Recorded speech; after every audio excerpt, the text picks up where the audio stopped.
부모님을 모시는 일은 단순히 금전적인 이유 때문만이 아니라 오랜 세월 동안 함께 살아온 가족으로서의 책임과 의무, 그리고 정서적인 유대가 깃든 중요한 일입니다. 하지만 자식들이 나이가 들면, 특히 60세가 넘어가면서부터는 자신도 쉬고 싶어지는 시기가 찾아옵니다. 이미 평생 동안 직장 생활을 하며 쌓인 피로감이 있기 때문입니다. 그때부터 부모님의 수발을 시작한다면 보통 10년에서 길게는 20년까지 그 책임을 지게 되죠. 이 과정에서 자식들 또한 점차 늙어가고 육체적, 정신적 건강에 부담이 되는 경우가 많습니다. 많은 사람들이 부모님을 돌보는 것은 당연하다고 생각할 수 있지만 현실적으로는 그 과정이 쉽지 않으며 자식들 또한 나이가 들면서 자신만의 시간과 건강을 지키고 싶어 하는 것은 자연스러운 감정입니다. 이러한 상황 속에서 능력이 있다면 부모님을 더 편안하게 모실 수 있겠지만 그 능력이라는 것이 단순히 금전적인 여유만을 의미하는 것은 아닙니다. 부모님을 돌보는 데 필요한 감정적, 정신적 능력 또한 중요한 요소입니다. 사례 1. 경제적으로 여유가 없는 경우. 첫 번째 사례는 경제적 여유가 없는 상황에서 부모님을 돌보는 자식의 이야기입니다. 김 씨가 명는 62세로 퇴직 후 부모님을 모시기 시작했습니다. 그는 평생 동안 직장 생활을 하며 저축을 해왔지만 자신의 노후를 준비하기에도 턱없이 부족한 금액이었기 때문에 부모님을 돌보는 데 필요한 추가적인 자금을 마련하는 것이 큰 부담이 되었습니다. 부모님의 병원비와 생활비를 충당하기 위해 김 씨는 다시 일자리를 구하려 했지만 나이가 많아 재취업이 쉽지 않았습니다. 결국 그는 자녀들에게 도움을 요청할 수밖에 없었고 이로 인해 가족 간의 갈등이 발생했습니다. 이 사례는 경제적 여유가 부족할 때 부모님을 돌보는 일이 얼마나 큰 부담이 될 수 있는지를 보여줍니다. 자식들은 부모를 돌봐야 한다는 도덕적 의무감을 느끼지만 경제적 현실은 그들에게 많은 제약을 가합니다. 이 경우 가족 구성원 간의 협력과 정부나 사회로부터의 지원이 필요하지만 그 과정에서 감정적 갈등이 발생할 수 있습니다. 사례 2. 부모님 돌봄으로 인해 자신의 건강을 잃은 경우. 두 번째 사례는 부모님을 오랜 기간 돌보다가 결국 자신의 건강을 잃은 자식의 이야기입니다. 이 씨가 명는 58세부터 75세까지 어머니를 모시며 병수발을 했습니다. 어머니는 치매를 앓고 있었고 이 씨는 오랜 시간 동안 어머니를 돌보면서 신체적, 정신적 스트레스를 크게 받았습니다. 처음에는 그래도 감당할 수 있었지만 시간이 지날수록 자신의 건강이 악화되기 시작했습니다. 허리 통증과 우울증, 만성 피로로 병원을 찾았을 때는 이미 늦었습니다. 결국 이 씨는 자신의 건강이 악화되어 더 이상 어머니를 돌볼 수 없게 되었고 요양병원에 모실 수밖에 없었습니다. 이 사례는 부모님을 돌보는 과정에서 자식들이 자신의 건강을 소홀히 할 수 있다는 점을 강조합니다. 부모님을 모시는 일은 중요하지만 그 과정에서 자식들 자신도 노화하며 자신의 건강을 잃는다면 부모님을 끝까지 돌보는 것도 어려워질 수 있습니다. 이를 예방하기 위해서는 부모님을 돌보는 과정에서 자식들의 건강과 복지를 우선적으로 고려해야 하며 필요한 경우 외부 도움을 받는 것이 필요합니다. 사례 3. 형제 간의 갈등으로 인한 돌봄 부담. 세 번째 사례는 형제 간의 갈등으로 인해 돌봄 부담이 특정 자식에게 집중된 경우입니다. 박 씨가 명는 65세로 80세가 넘은 아버지를 모시고 있습니다. 박 씨에게는 형제들이 있었지만 다른 형제들은 경제적 이유나 개인적인 사정으로 인해 부모님을 돌보는 책임을 회피했습니다. 결국 박 씨 혼자서 아버지를 모셔야 했고 이로 인해 그의 삶은 크게 변화했습니다. 자신이 은퇴 후 계획했던 일들을 전혀 하지 못하게 되었고 형제들과의 관계도 악화되었습니다. 이 사례는 부모님을 모시는 과정에서 형제들 간의 갈등이 발생할 수 있음을 보여줍니다. 부모님을 돌보는 책임이 특정 자식에게만 집중되면 그 자식은 큰 부담을 느끼게 되고 형제들 간의 갈등이 깊어질 수 있습니다. 이를 해결하기 위해서는 가족 구성원 간의 솔직한 대화와 협력이 필요하며 부모님을 돌보는 일이 특정 사람에게만 가중되지 않도록 하는 방안이 필요합니다. 결론. 부모님을 모시는 일은 자식들의 삶에 큰 영향을 미칩니다. 경제적 부담, 신체적 건강 문제, 형제 간의 갈등 등 다양한 문제들이 발생할 수 있으며 이러한 문제들은 자식들의 노후에도 부정적인 영향을 미칠 수 있습니다. 따라서 부모님을 돌보는 일에 있어서 능력이 된다면 좋겠지만 그것은 단순히 경제적 여유만을 의미하는 것이 아니라 감정적, 정신적 능력 또한 포함됩니다. 부모님을 돌보는 일은 가족 구성원 모두가 함께 고민하고 해결해야 할 중요한 문제입니다.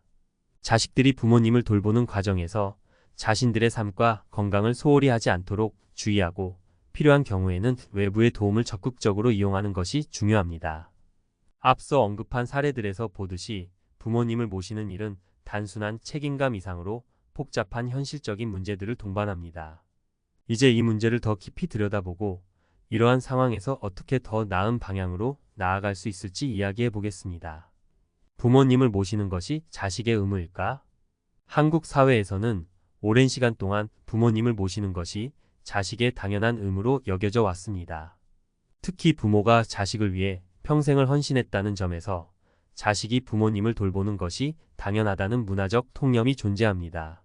하지만 오늘날 사회는 급격히 변하고 있으며 핵가족화와 개인주의가 발달함에 따라 이러한 통념이 도전에 직면하고 있습니다. 부모님을 모시는 것이 단순한 의무가 아니라 선택과 조율의 문제로 변해가고 있습니다. 자식들도 그들의 인생이 있고 개인적인 필요와 욕구가 있기 때문에 부모님을 모시는 일이 그들의 삶에 어떻게 영향을 미칠지 생각하지 않을 수 없습니다. 이런 고민들은 나이 든 부모님을 돌보는 과정에서 자식들이 겪는 혼란과 갈등을 더 복잡하게 만듭니다. 부모를 돌보는 일이 단순한 의무를 넘어 책임으로 변화하는 시점에서 자식들은 무엇을 우선해야 할지 고민하게 됩니다. 의무와 책임의 차이는 매우 큽니다.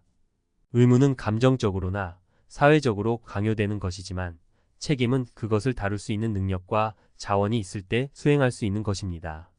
따라서 자식이 부모를 돌보는 것을 책임으로 접근한다면 그것은 자식 자신의 건강, 경제적 여건, 감정적 준비 상태 등 여러 요소를 고려해야 한다는 의미가 됩니다.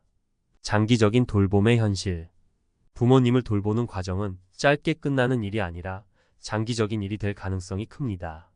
특히 부모님이 고령인 경우 건강이 악화되는 속도가 빠르지 않더라도 매년 점차적으로 돌봄의 필요성이 증가합니다. 부모님을 모시는 일이 5년에서 10년 정도면 다행일지 모릅니다. 실제로 많은 자식들은 부모님을 15년에서 20년 이상 돌보게 되는 경우도 흔합니다. 이러한 장기적인 돌봄은 자식의 삶을 크게 변화시키게 됩니다. 은퇴 후 자신만의 시간을 보내려 했던 계획들이 뒤로 미루어지고 부모님을 돌보는 일이 주요 일과가 됩니다. 자식들 역시 나이가 들면서 신체적으로 약해지기 때문에 돌봄의 부담은 더 커질 수밖에 없습니다. 이는 부모님을 모시는 일이 자식들에게 육체적, 정신적, 경제적 부담을 동시에 가중시키는 요인으로 작용할 수 있음을 의미합니다. 여기서 중요한 질문은 과연 이 부담을 자식이 모두 감당해야 하는가? 입니다.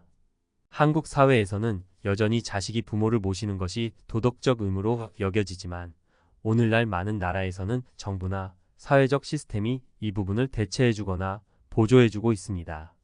이는 단지 경제적 지원만이 아니라 돌봄 전문가나 요양시설, 상담 서비스 등 다양한 지원책을 통해 이루어지고 있습니다. 대안적인 접근 방법들. 부모님을 모시는 과정에서 중요한 점은 그 일을 자식 혼자서 다 감당하지 않아도 된다는 사실을 인식하는 것입니다. 앞서 살펴본 사례들처럼 경제적 부담, 신체적 건강 문제, 형제 간의 갈등이 발생할 수 있는 상황에서 이를 해결할 수 있는 다양한 방법들이 존재합니다. 가족 간의 대화와 협력, 부모님을 돌보는 책임이 특정 자식에게만 집중되지 않도록 가족 구성원 간의 솔직한 대화가 필요합니다. 모든 형제 자매가 부모님의 돌봄에 대한 책임을 분담할 수 있도록 협력하고 만약 경제적으로 여유가 없는 경우라도 시간이나 정서적 지원을 나누는 방법을 고려할 수 있습니다. 가족 구성원들 간의 협력이 있을 때 부모님을 돌보는 부담이 줄어들 수 있습니다. 외부의 지원받기 많은 나라에서는 정부 차원에서 고령자를 위한 복지 정책과 돌봄 서비스를 제공하고 있습니다. 지역사회의 노인 돌봄센터나 정부에서 운영하는 방문 요양 서비스 등을 활용하는 것이 부모님을 모시는 부담을 덜 수 있는 중요한 방법입니다. 또한 개인적으로 요양보호사를 고용하거나 부모님을 일정 기간 동안 요양시설에 모시는 방법도 고려해 볼 수 있습니다. 부모님을 모시는 일이 자식에게만 전가되는 구조에서 벗어나 사회적 지원을 받는 것이 중요한 이유입니다. 심리적 지원 및 돌봄자, 케어, 부모님을 오랜 시간 돌보다 보면 자식들 역시 심리적 스트레스가 크게 증가할 수 있습니다. 이런 경우에는 돌봄자, 본인의 심리적 안정을 위한 지원도 필요합니다.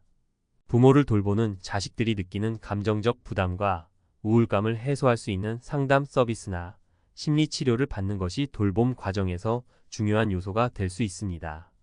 자신의 감정적 상태를 유지하고 돌봄의 지속 가능성을 높이기 위해 자식 본인도 돌봄을 받을 필요가 있습니다. 부모님과 자식 모두를 위한 건강한 돌봄 문화. 부모님을 돌보는 일이 단지 책임이나 의무로만 받아들여진다면 이는 자식들에게 큰 부담으로 다가올 수밖에 없습니다. 하지만 부모님을 돌보는 일이 자식에게도 보람과 행복을 줄 수 있는 방향으로 접근할 수 있다면 그 과정은 훨씬 더 긍정적인 경험이 될 수 있습니다. 이를 위해서는 먼저 가족 내에서 서로의 역할을 명확히 하고 부모님을 돌보는 과정에서 발생하는 현실적인 문제들을 투명하게 논의할 필요가 있습니다. 부모님을 돌보는 일이 단순히 자식 한 사람의 몫이 아니라 가족 전체의 몫이라는 인식을 가지는 것이 중요합니다. 또한 필요한 경우 외부의 도움을 받아들이고 자식 본인도 돌봄 과정에서 심리적 신체적 건강을 유지할 수 있도록 스스로를 돌보는 것이 필수적입니다.